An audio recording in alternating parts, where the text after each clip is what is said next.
Hi, my name is Tom Britton. I'm professor at the Department of Mathematics at Stockholm University.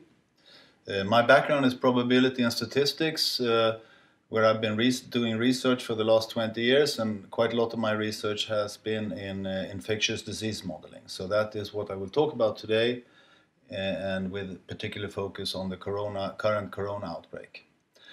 Before I start, let me just say that I'm not an expert on virology, nor am I an expert on practical aspects of preventive measures. But I do know modeling, so that's what I will talk about. Before I talk about mathematical modeling, let's talk a little bit about reality. So here we see the number of reported cases of the corona outbreak outside of China, and it goes up until March the 3rd this year to 2020. So if you see a curve like this, you might try to ask some questions. One is, of course, how many will get infected? That's the $10,000 question right now. Another one is, when will the peak be and how big will the peak be? That's important for health, public health. Another is, what happens if we insert a lot of different preventive measures? How can we reduce the number of infected? And also, what type of data should we collect beside these number of reported cases to make our statements more precise? I will not only talk about the corona outbreak, so I'll also give some other graphs. So here is one graph of an endemic disease. This data comes from Germany, but I think it's endemic in most countries in the Western Hemisphere. And this is for rotavirus, and we see the reported incidence over a 10-year period, and we see this very obvious regularity that there is a peak every year, and then it drops down, and then there's another peak. The size of the peaks vary a little bit, so that's one question what people might ask. Another type thing you might want to know is, what is the average age at which people get infected? That's quite often obtained in the data, but you could also ask questions like, suppose now that we start vaccinating against this, how much will the incidence be reduced, and is it possible by means of vaccination to make these curves drop down to close to zero? Another question in this particular data set that I've been working a little bit on is, can we from this type of data say anything about the underreporting? But because of course not everyone that has a rotavirus reports this to a medical doctor. For instance, the symptoms are very mild for adults, so maybe there is a big fraction of underreporting. Can we say anything about this from the data? Here is another curve, and this is a historic curve. It concerns measles, and it is the number of reported cases between 1948 and 1968. And the top curve is from Great Britain, whereas the lower one is from the small country of Iceland, which is an isolated island in the Atlantic Sea. So there are two striking differences. Maybe the most striking difference is the regularity, but the difference in regularity, we see that the peaks are more frequent in Great Britain and less frequent in Iceland. If you look closer, the peaks in Great Britain are not every year, but every other year. It's well known that when children come back to school, that's when there is a start of a new outbreak usually. But of course, they go to school every year, not every other year in UK. So why are there not peaks every year? Well, sort of the simple explanation for that is that suppose there was an outbreak this year, this autumn, then the next autumn, everyone except the first graders will have been infected and are hence immune. So the first graders are not a big enough group to start a new outbreak. Whereas 1 year later, it's the first and the second year graders that are susceptible to the disease, and then that's enough to get a new epidemic going. The same applies to Iceland, but maybe they are less densely populated there, so there you have to wait 4 years in order to be what's called supercritical.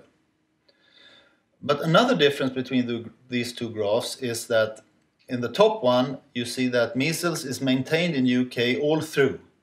So there are fewer cases in the spring, but there are still cases around. Whereas in Iceland, we see it drops actually down to zero. So then quite a lot of researchers have been trying to understand And this has to do with the size of the population in Great Britain. So the more people there are, the more influx of new people by children being born to keep the epidemic cooking, let's say. Whereas in Iceland, if you have an outbreak, more or less everyone who has had the disease gets measles, and then there are no cases around to keep the epidemic cooking. So the distinction between these two population size is called the critical community size, and that's something that people want to understand.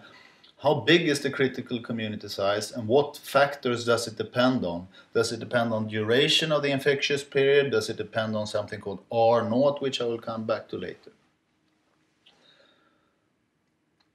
Here is another picture, a graph, and this is for HIV in Sweden.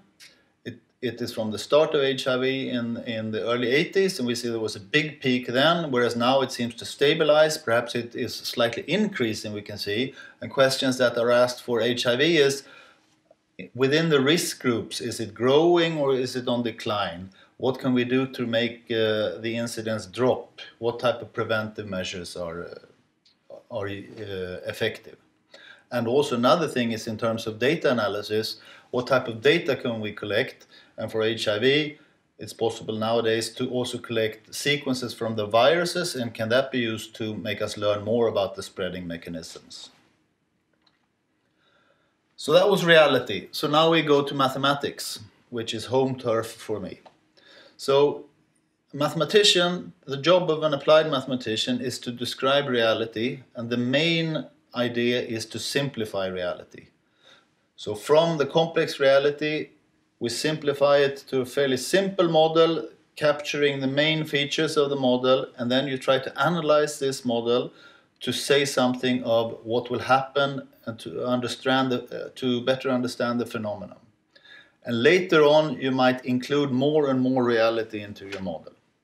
Today, I will only talk about the simplest type of model because time is restricted. So I will now present the simplest possible model for the spreading of an infection.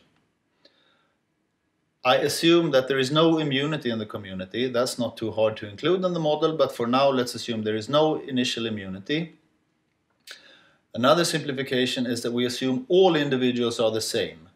You're equally susceptible. If you get infected, you're equally infectious, and also we assume that you mix homogeneously in the community. And we consider diseases that once you recover, you become immune. There are other diseases where you go back to being susceptible, but in this lecture I will talk about the situation where you, after having recovered, you become immune, at least for the time being. These models are called SIR models, susceptible, infectious, removed, or recovered. I also assume that people don't change behavior during the course of the epidemic. Of course, that's not true in reality, in particular for dangerous diseases, but for now, let's assume that you don't change behavior during the epidemic. So what is this model then? Well, it's a discrete time model, so we move things step by step. Maybe you can think of week by week. We have a population, a closed population. The population size we call N. Maybe N is 1,000 or 10,000 or 1,000,000. So we're not really interested in too small population sizes. And we start the epidemic with everyone except one person being susceptible. So N minus 1 people are susceptible, and one single person is infectious. And as I said, no immunity, so no recovered individuals. And then the model is as follows. Suppose I am the one infected person, then I am infected today, and by next week, I will have infected each other individual independently with some probability that we call P. So I infect Bob with probability P, Anne with probability P, and so on.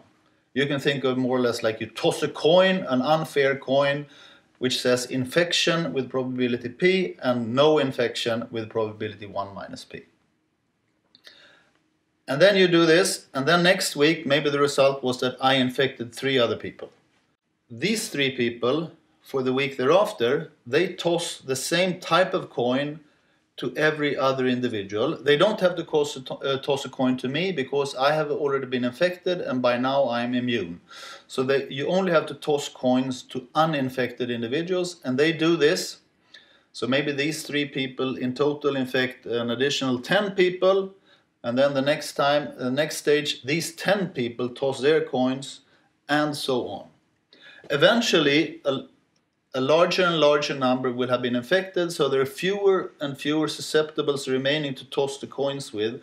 So that will make the epidemic start declining eventually, because of course not more than everyone can get infected, so the epidemic eventually stops. Maybe everyone gets infected, more likely not everyone gets infected, but a certain fraction.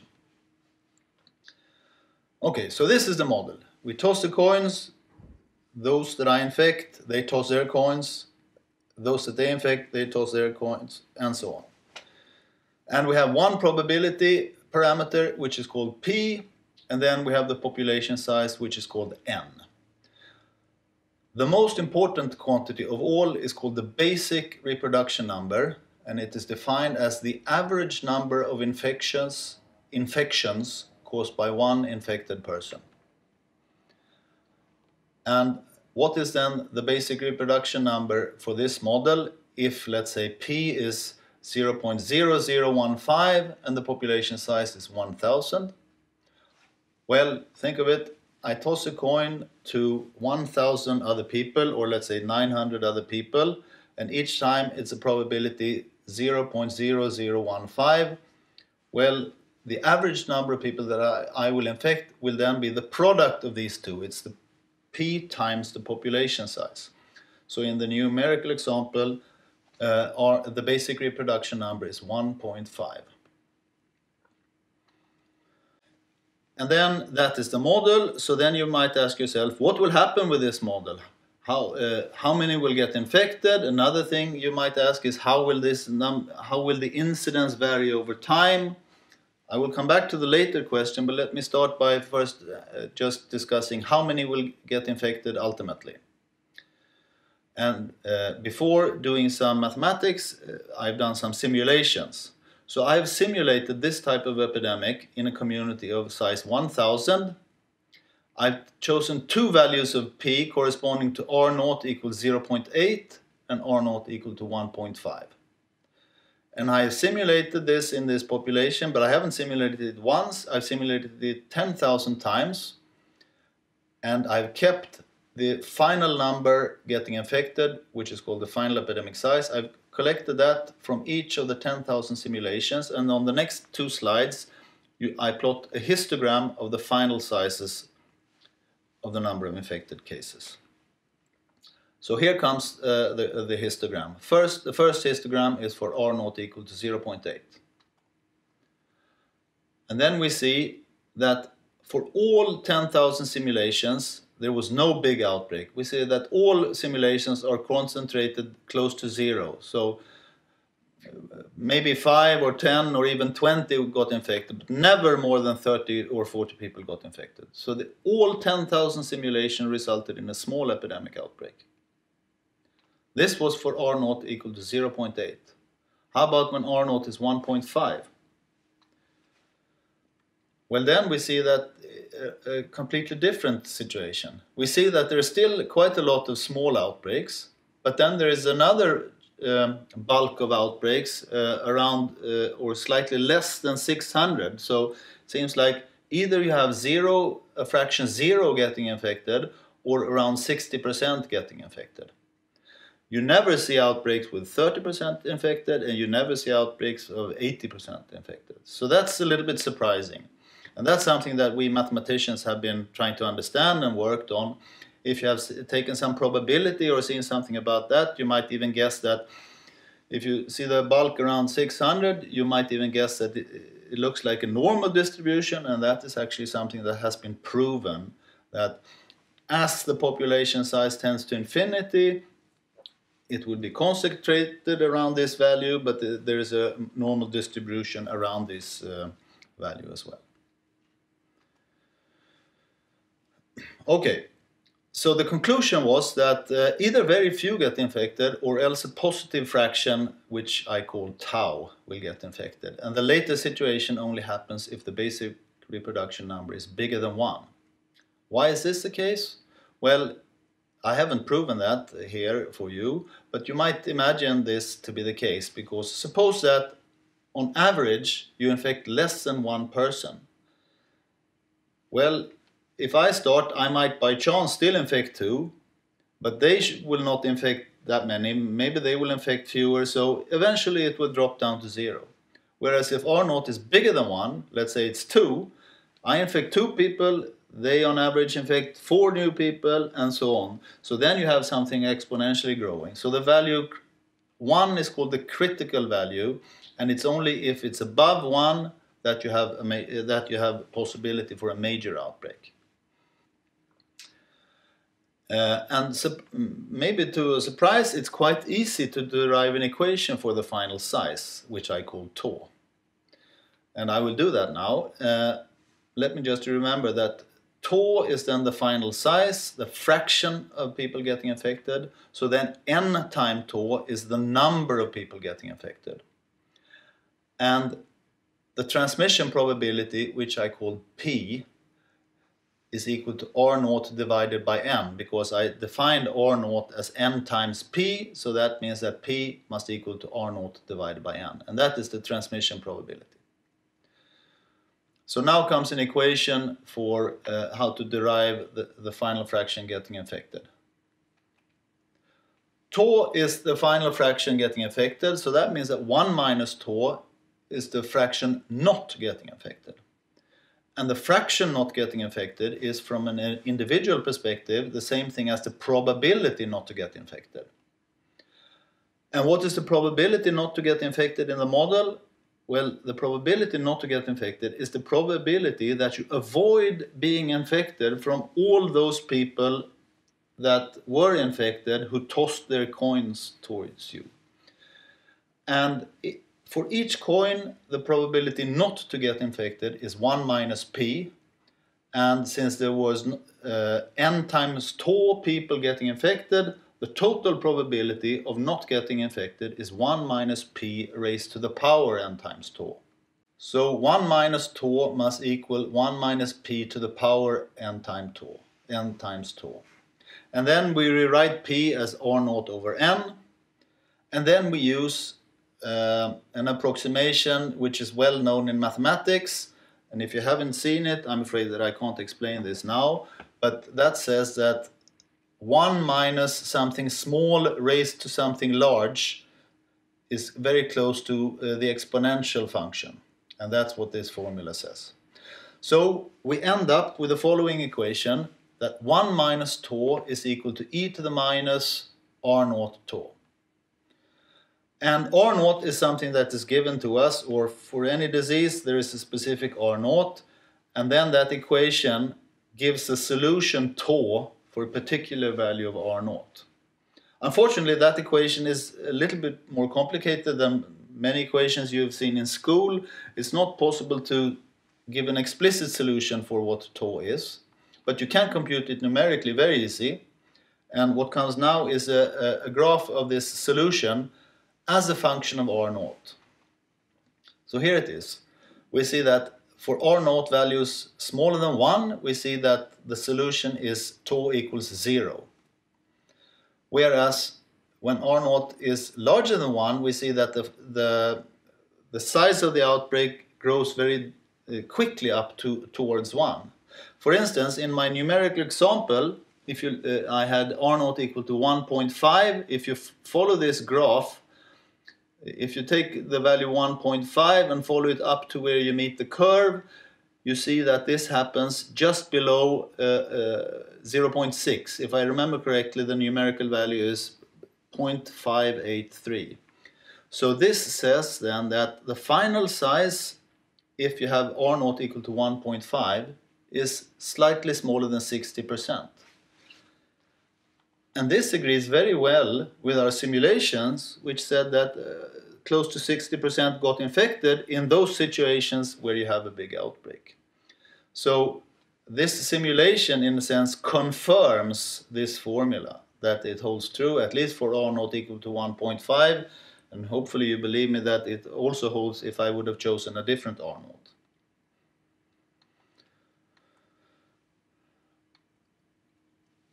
Okay, so that was the final size as a function of R naught.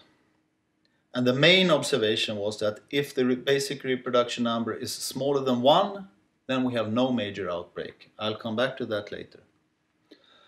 The results, or the final size, expression for the final size was based on 3 assumptions, which I mentioned earlier, but let me come back to these. The first one was that there is no immunity, neither natural immunity or vaccination. This is true for coronavirus, for instance, and that is one reason we see such a big outbreak. If there is immunity, either by vaccination or natural immunity, the curve looks very different, as I will show on the next slide. The second assumption was that I assumed that people were completely homogeneously and that they mixed homogeneously. That is, of course, not true for corona or for any epidemic disease. And this is something that people do a lot of research on, trying to understand what heterogeneities there are in the community. This depends on what type of disease you consider and what the effect is. However, quite often the result is that if you include a lot of heterogeneity, the final size drops a little bit, but not dramatically. Let's say between 10 and 20% as a rule of thumb. The third assumption was that we don't change our behavior during the outbreak. And that is, of course, much harder to, well, it's easy to model that you change your behavior, but it's very hard to know in what way people change their behavior. So it's very hard to fit such a model to reality. But I will not discuss 3 very much now. But on the next slide, which I come to now, I will plot the final size not only for the base model, but only for also for 2 other situations. One is where you have a heterogeneous community, and the other one is where you have immunity, prior immunity. So the blue curve is the one we had before, and then the dashed curve, that is in a community that is rather heterogeneous. In fact, I did this curve for a model where half of the community is 3 times more susceptible than the other half. The conclusion is that, as I said, there is the final size is smaller, but it's not a dramatic difference. The third curve, the orange curve, that is when there is immunity in the community. In particular, or specifically, I assume that 50% of the community was immune before the outbreak. And we see that that curve is very different, in particular for moderate-sized values of R0. For instance, if R0 is equal to 1.5, we see that if there is, if 50% are immune, we see that no one gets infected, as compared to 58% getting infected. So prior immunity plays a very big role, whereas heterogeneities plays only a minor role. Let me say a few words about this fundamental quantity R0, the basic reproduction number. One way to look upon it is to write it as a factor of 3, as a product of 3 factors. So you can write R0 as P times C times L, where P is the transmission probability given a contact. So if you meet some closely, what is the probability that if that person is infected and I'm susceptible, what's the probability that I get infected? That is P. The second factor, called C, is the rate at which you meet new people. So the number of contacts per day, let's say. And then the final factor, L, that's the duration of the infectious period. This is a nice way to write the basic reproduction number in the sense that it gives guidance to preventive measures. All preventive measures aim at reducing the reproduction number. In particular, you want to reduce it such that it drops below 1, because then, as we said before, there will be no outbreak. And you can attack reduction of R0 either by reducing P, or reducing C, or reducing L, or of course all 3 of them. And there are a lot of different ways of reducing these parameters. A few examples are the following. For instance, reducing the transmission probability is you wearing face mask. I think it's believed that for corona, if you are infectious and wear a face mask, you reduce the risk of infecting others. Also, washing your hands reduces the risk of both infecting others and getting infected. If we're interested in sexually transmitted infections, then wearing a condom at the intercourse reduces transmission probability drastically. How do you reduce the contact rates, the rate at which you meet people? Well, that's very natural to understand. I mean, if you stay home, you meet fewer people. So if you quarantine yourself, if you avoid public transport, you avoid public events, there are many ways of reducing the rate at which you meet other people. And finally, how do you reduce the length of the infectious period? Well, what happens in your body? Well, with treatment, that would be one possibility, but there is no treatment for corona. But if you isolate yourself, of course, you're still infectious, but somehow your effective infectious period has then stopped. Also, for many diseases, most of the spreading takes place before you know that you're diagnosed. So trying to diagnose people quicker is one way to shortening the effective infectious period. For instance, HIV, I think the current time being infectious before being diagnosed in Sweden is around 2 years. And it is believed if this was possible to drop down to, let's say, 1 year, HIV would not vanish in the community, but it would drop drastically if that was possible to do. Okay, so the aim with any preventive measure is to reduce the basic reproduction number. Suppose that we manage to do this, to reduce it by a factor C. Then the new reproduction number is then 1 minus C times the basic reproduction number. So it is the factor which we have not reduced, so what remains. And from before we know that if the new reproduction number is smaller than 1, then we will not see a major outbreak. So that is the goal, the ultimate goal with all preventive measures. We want to reduce the effective reproduction number below 1.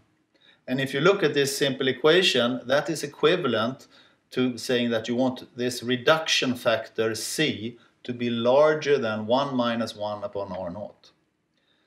This is the main explanation to why it's very important to know what R0 is, because it gives guidance to how much you have to reduce spreading in order to avoid an epidemic outbreak. Okay, let's go back to reality for a short while. So here is this curve for the corona epidemic outbreak. So what is R0 for this curve? Well, in fact, or unfortunately, it is not possible to determine R0 by simply observing this curve. The only thing you can say from observing this curve is that R0 is larger than 1. Why is that?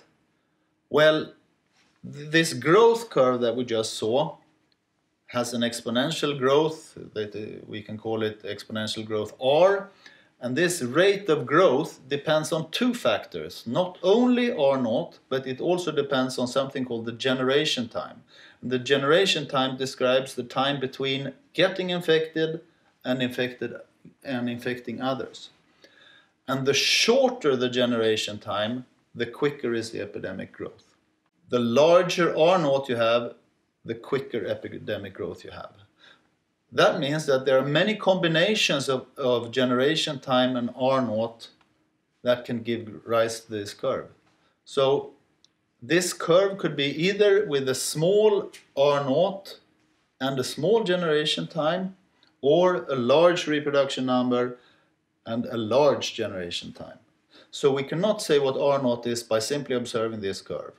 However, if we also know something about the generation time, and that's possible to learn, for instance, by contact tracing, and contact tracing you look for people that have been infected and you try to understand when they were infected, so then you get some information about the generation time. And with information of the generation time, together with this incidence curve, it is possible to estimate R0. Okay, now we talk about what happens through time. So on the next page, I will plot the fraction of infectious people over time for this model. I will both look at the situation where the basic reproduction number is 3, but also for the situation where we have managed to reduce the reproduction number, let's say down to 2. From before, we know what happens with the final size. If you would read off the curve, when R0 is equal to 3, slightly more than 90% would get infected, whereas if R0 is equal to 2, slightly less than 80% get infected. Somewhat of a difference, not huge, but there are other more striking differences that are obvious from the following curves. The red curve is for R0 equal to 3, and the blue curve is for R0 equal to 2. So there are two differences. The most striking one is that we see that the size of the peak when we have reduced the reproduction number is dramatically lower, close to 50% lower. The second difference is that the timing of the peak has been delayed. It hasn't been delayed by a factor 2, but close to a factor 2. These two things are very good news for hospitals, because it means that if we manage to reduce it down to 2, it means that the number of patients needing intensive care will drop by close to 1/2, and also it would be delayed in time, giving hospitals more time to prepare themselves. You can maybe imagine what the curve looks like for 1.5. It's an even lower peak with even more delay, and if the reproduction number is below 1, then there is no peak at all. It just drops right away. So let me say a few words about the corona outbreak. This is of course a bit harder, and I'm not an expert on corona outbreak, but let me still say a few words. So I think the common estimate of the basic reproduction number for corona is around 2 to 2.5. This means that if nothing was done, somewhere between 60 and 70% would get infected. That would include some type of heterogeneity in the community. However, quite a lot of done in Sweden and probably elsewhere as well, or I know elsewhere as well. My guess is that still we have not managed to drop the reproduction number below 1, but maybe it's used to be 2.5, but now it's maybe 1.5, and I think we're putting more and more measures, and individuals are behaving more and more concerned, so I think it will still decline, and hopefully it will drop down to 0, down to 1, below 1 within a few weeks maybe. So how many will get infected depends very much on what happens with this effective reproduction number and when we manage to reduce it more. And that's why I don't want to predict anything, because it's not decided yet. It will be decided by us and the community how much efforts we put to reduce spreading. So for now, all I can say is that it could be anything between 1% and 60 to 70%. Another question is, what happens when the outbreak is over? That is discussed slightly less now. Well, it will not be the case that the coronavirus will vanish from Earth. It will still be around circulating and people getting infected, probably also in Sweden. But if we manage to drop this peak, the number of infections, they will come spread over time, and might happen that most of us get infected after 1 year or at least several months ahead. And that's very good news, because that means that the hospitals, a few of us that get infected will need hospital care. And if this is spread over time, this means that the hospitals will manage. And also, my guess is that sometime during the summer, there will also be a vaccine available, possibly, maybe in the autumn. So then we can start vaccinating risk groups, which is very good for them. So pushing down the reproduction number helps postponing when we get infected, and it helps the risk groups in the sense that they will then have a vaccine. So it's very important to try to do that. But it will not vanish from the Earth, and probably in a few years we will be talking about the seasonal corona rather than the seasonal influenza. Or maybe they will both be circulating, that I don't know. So let me end by saying that what do we mathematicians and statisticians do? I've been working in this area for 20 years. So what are we working on? Well, right now most of us work on the corona outbreak, but otherwise what we do? Well, there are a lot of things that need to be better understanding. I mentioned already these different types of heterogeneities and space, let's say, that people are distributed in space, how does that affect the spreading mechanism? I would say that that is not well enough understood. Another one is how it spreads between countries and what is the effect of reducing travel, imposing travel restrictions. How does that affect spreading mechanism between countries? Very important is, of course, to try to understand what happens with different preventive measures. And here statisticians are important, because it's quite easy to say what will happen if school closing reduces transmission between kids by 50%. That's very easy to say what will happen then. But statisticians can hopefully help us saying what will be the reduction of transmission between children if schools are closed. Another thing that statisticians can help us with is trying to say what type of data needs to be collected to answer these questions. And that's a very important question. But I must confess that many of us also do this because we like the underlying mathematics and its beauty. So that's fortunate for us. With these words, I would like to thank you for your attention. Thank you very much.